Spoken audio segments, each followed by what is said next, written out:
This is a quick video I'm going to make talking about Medicare. I'm not going to talk anymore about the healthcare reform until it's actually passed and done because it's switching around more than I anticipated, especially since I put out a video last week thinking that it was pretty much done, but it's not. So until something is passed, I'm not really going to talk about it anymore. However, one thing that was talked about that has apparently been scrapped now was a buy-in option for Medicare as a compromise, which means people as young as 55 could buy into Medicare, which is a single-payer system in the United States, which is afforded to only people who are 65 years or older to pay for their health care costs. And this was seen as a compromise. And as of now, this video, it's been scrapped. So I want to talk about this plan and why this would have been more dangerous than a public option, which it looks like we won't get a public option either. So first talk a little bit about Medicare. Medicare was a system that was created in the United States in the mid-1960s by Lyndon Baines Johnson as a predecessor for an entire single-payer plan in the United States, which I think LBJ eventually wanted, as did Harry Truman wanted in the 1950s, and that's why Harry Truman got the first ever Medicare card. And so it's a single-payer system where essentially the workers who are working now are paying for the health care costs of the people who have retired and are over 65 years of age. And there are four parts, Medicare A through Medicare D, but the main parts are the parts that pay for your doctor's visits, pay for your hospital care, and then pay for your prescription drugs, which was added under George Bush, which is a horrible thing to add, but George Bush was stupid for many reasons, so, you know, whatever. So it's supposed to pay for these systems, and people love Medicare, and old people love Medicare, and if you touch their fucking Medicare, that's a surefire way to get voted out of your Congress seat or out of your Senate seat, because no old person will ever part with their fucking Medicare. But there's a lot of problems with Medicare, and I think that expanding Medicare to people 55 and younger would have been a horrible idea, but here's the reason why we should essentially get rid of Medicare now, even if we don't expand it. Medicare is a system that many people like because they say that it collects more, there's no profit involved because the government is administering it, and thus for every dollar that's collected to pay for Medicare, about 98 cents goes to pay for healthcare needs. And people say that this is a better system. This is why they want single-payer healthcare, because a HMO is only about 85 cents of every dollar is going to go paying for surgery, and then the rest is, you know, profit and fees, and then you're going to have to pay a little bit. Well, here's the thing with Medicare that not too many people realize, and it's one of the reasons why I hate Social Security. There are two major flaws with Medicare. The first major flaw is the reimbursal rate, which not too many people realize. Many people think that the reimbursal rate, or they magically assume that because the government is putting 98 cents of every dollar towards healthcare, that the reimbursal rate for doctors is 98% of a surgery. If you get a $100,000 surgery, they assume that when the government pays for it, they're going to be paying $98,000, and then maybe you have to pick up the extra $2,000 because the other 2 cents went to fees. That's not the case. Medicare, for most surgeries, only reimburses doctors at a rate of 65% of the surgery, which means if you have a $100,000 hip replacement surgery as an old person and you use Medicare to pay for it, Medicare is only going to pay the doctor $65,000. And so the doctor is out an additional $35,000. Well, one must ask the question, where does the doctor go to get that money back? Well, what the doctor will do is they will charge more for that same surgery to someone with private insurance. And this is why I think certain surgeries have gotten even more expensive. Because if a surgery costs an old person $100,000 and the government only pays them $65,000, well, that same surgery for me, if I have private insurance, is probably going to cost me $125,000 or $135,000.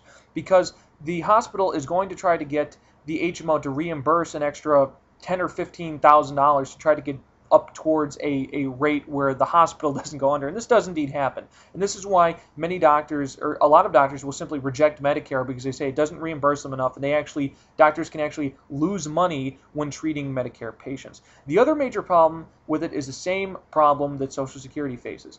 There are simply too many people drawing from the fund and not enough people paying in. Right now, as of 2009, the ratio for people working to people receiving the money for Medicare is only 3.9 workers per every Medicare patient, which means about 4 workers are paying for every one person's Medicare. Okay? Within the next 20 years, that's predicted to drop all the way down to 2.4 people working to everyone paying for Medicare, because a lot of baby boomers are expected to retire. Around 2030 is when we're supposed to have a big problem with Medicare, because they say that they're going to have to raise the Medicare tax to pay for it because there won't be enough workers working compared to all the old people that have retired. Well, As with every other socialized system that was predicted by Austrian economists, this is simple proof that socialism does not work in the long run. Eventually, you're going to have too many people drawing too much money from the fund and not enough people paying into it to the point where it's going to become unsustainable. This is the same problem that I talked about with Social Security. There's going to come a day when there are too many people drawing money from Social Security than paying into it, and then it's going to go bankrupt because then you're not going to be able to pay for everything. Same thing with Medicare.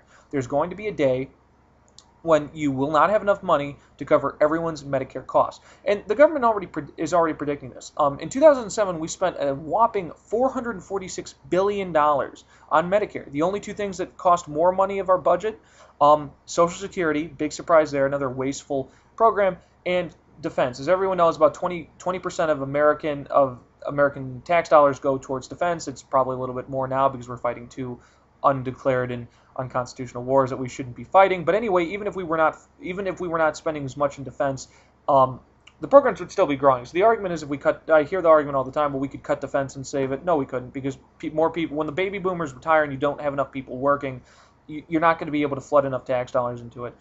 Anyway, and it's also seen as unsustainable in the long run because it's been predicted that we're going to need $34 trillion over the next 75 years to cover Medicare costs. If you want to do the math, it comes to about $453 billion per year. However, I don't buy that assessment for 1 second. I think it must be much higher on the grounds that every time we predicted how much money Medicare is going to cost, it has always been higher than has ever been predicted. Medicare spent more in the first decade, it spent double what Lyndon Baines Johnson thought it would cost in the first decade alone, and it has cost more money than anyone ever predicted when Congress originally voted for it in 1965. So what's the worst thing about Medicare, though, and how much can it actually hurt our wealth? Because, people are always saying, well, we should have single-payer health care and we should have Medicare for all.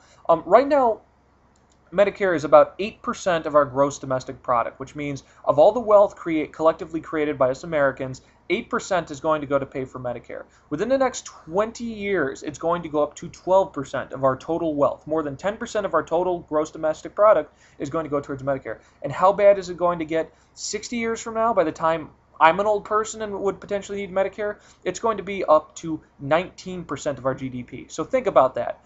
20% of this nation's wealth is going to need to go to Medicare alone. That's not budget. Again, that's not just budget or tax dollars. That's actual wealth created by the nation, which means it's fucking impossible. And this is why the system is eventually going to go bankrupt and why it should be scrapped and we should go towards something like health savings accounts. Okay, to go back to what I was initially talking about, why is extending Medicare bad? Well, some people will come to you and argue that, oh, it's fine to do Medicare, or to extend Medicare for people 55 and younger, because then they're getting treated before they get the heart disease or something that's going to cost a lot of money. Well, this is all bullshit. It's bullshit because the only people that would be buying into Medicare are the people who already have health concerns. Okay, you're not going to get a 55-year-old man with no health problems unless he's a real big fucking cheapskate going into Medicare. Okay. You're not. He's not going to go into Medicare because he knows that certain doctors aren't going to take it and that it's really a system you only want when you're retired and you don't have to worry about other costs. The only people that are going to sign up for Medicare, though, are the elderly people or the people in their 50s that have already had heart attacks, who need major surgery. And they're like, if I get on Medicare because I can buy in now, the government will pay for it. And, well, the government won't pay for it. I'll be paying for it. And you'll be paying for it. And every other American will be paying for it because there's no such thing as free surgery. There's only everyone else paying for your surgery. So anyway, this is just talking about Medicare. Again, this idea as of this video has been scrapped. But this is why, in general, Medicare is bad.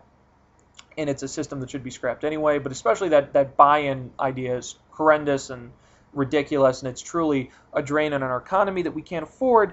So again, as of now, it's not in the bill. Hopefully it'll stay out, and again, I'll comment on healthcare again once whatever the fuck the bill is eventually passed, because I'm not going to just keep updating and shit. I want to know what's finally in it, and then I'll make a comment.